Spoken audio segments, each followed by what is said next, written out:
Private Gary Willson having arrived at Fort Sill, Oklahoma, with orders to report to the duty officer, 2nd Enlisted Student Battery, for a 33-week Corporal Electronics Material Maintenance Class MOS prerequisite. The class designated as SIMC-2. Entering the 3-story student battery conclave, feeling out of place dressed in his West Coast green winter Class A uniform, inquiring where to report.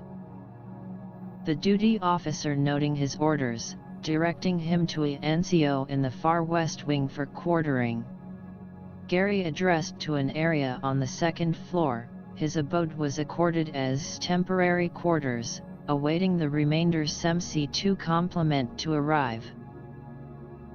The 2nd Enlisted Student Battery building was composed of 4 extended wings emulating inset alcoves bordering a Spanish motif, with its tile roof and alfresco balconies.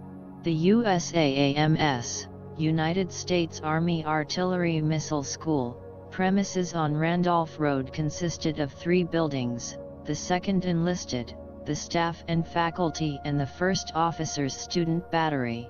The 2nd Enlisted and 1st Officers were provisional dormitory for the students attending ongoing instructional classes, for all aspects of Army missile operations, encompassing the Redstone. The ultimate in long-distance field artillery weaponry, a 63-foot liquid-fueled missile, with a 150-mile range, delivering a 2.3 megaton nuclear warhead.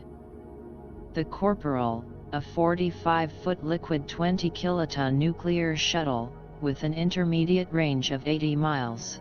Followed by the 24-foot truck-mounted solid-fuel 12-mile range Honest John, also with a nuclear capability of up to 20 kilotons.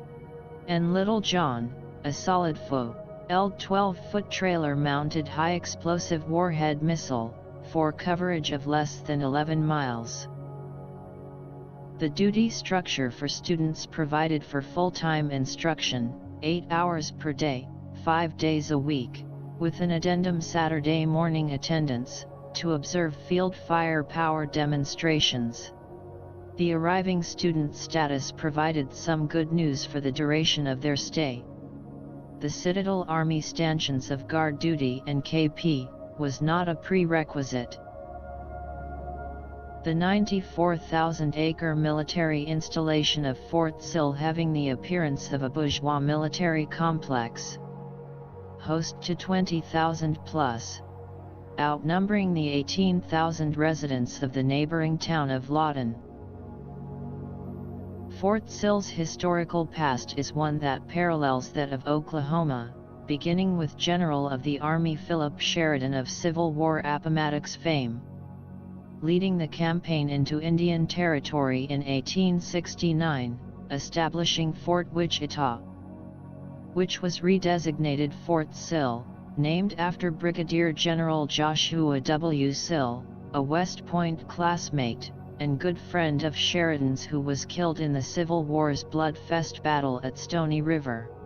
Sheridan eulogizing, "No man in the entire Army, I believe, was so much admired, respected, and beloved by inferiors as well as superiors in rank as was General Sill." Fort Sill first gained notoriety with the capture and incarceration of Geronimo and the Chiricahua Apaches.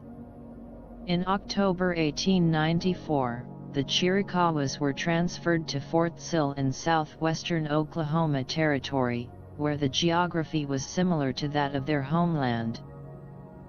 They built villages that were scattered around the post. Geronimo, like other Apaches, was given a plot of land on which he took up farming activities.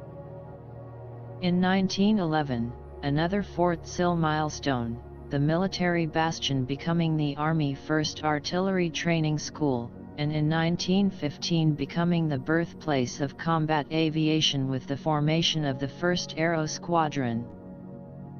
The squadron made up of Curtiss JN-3, Jenny biplanes, shipped to Fort Sill in crates and assembled on the parade grounds.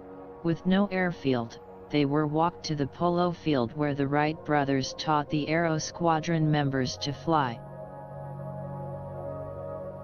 The prospective SimC-2 classmates beginning to arrive, Gary introducing himself to one of the first arrivals, an enlistee from Manhattan, New York, Al Martin. Al possessing an entertaining outlook on life which the Army was soon to experience. It was protocol. The yet-to-be-filled class arrivals were responsible for the policing, cleaning the West Wing floors. A duty list roll call was held in the morning, supervised by a gray-haired elderly NCO. Martin happened upon the sergeant's misplaced clipboard, listing names for policing duty. An enlightened Al, proceeding to add a fictitious name to the list, Private R.A. Glick. The next morning at policing duty roll call, the NCO calling out the name R.A. Glick, getting no response. That evening Martin ventured to an unoccupied section of the third floor, dressing down a bunk with bedding, leaving drink and food wrappings, giving the appearance of occupancy. The second day, the sergeant again calling for R.A. Glick and again still no response. Martin speaking up. When he was on policing duty, noticing a made-up bed in an unoccupied part of the third floor, it was apparent, the curiosity of the sergeant was aroused. With the perplexity of student traffic coming and going, the apparent absence of R.A. Glick was not unusual, but it was suspect that the sergeant had realized he was a victim of a prank, Gary wondering if had ever put two and two together. The class aggregate being fulfilled, the second floor domiciled members being moved to the opposite side of the alcove. Gary's SimC-2 classmate were mostly from the East, he being the only Western State class member, with the exception of Corporal Evans, whose wife and family resided in Albuquerque. In charge of this educational-bound expedition, and residing off-post was Sergeant First Class Stevens, a career artilleryman with 12 years of service. Complementing the leadership rank was Staff Sergeant Ross, a 16-year veteran, plus the addition of Corporal Evans. The on-post SimC-2 class members consisted of Gary, Al Martin, Paul White, David Keyes, Paul Dombrowski, Robert Tobin, Vinay Lombardi, and Carl Kerchak.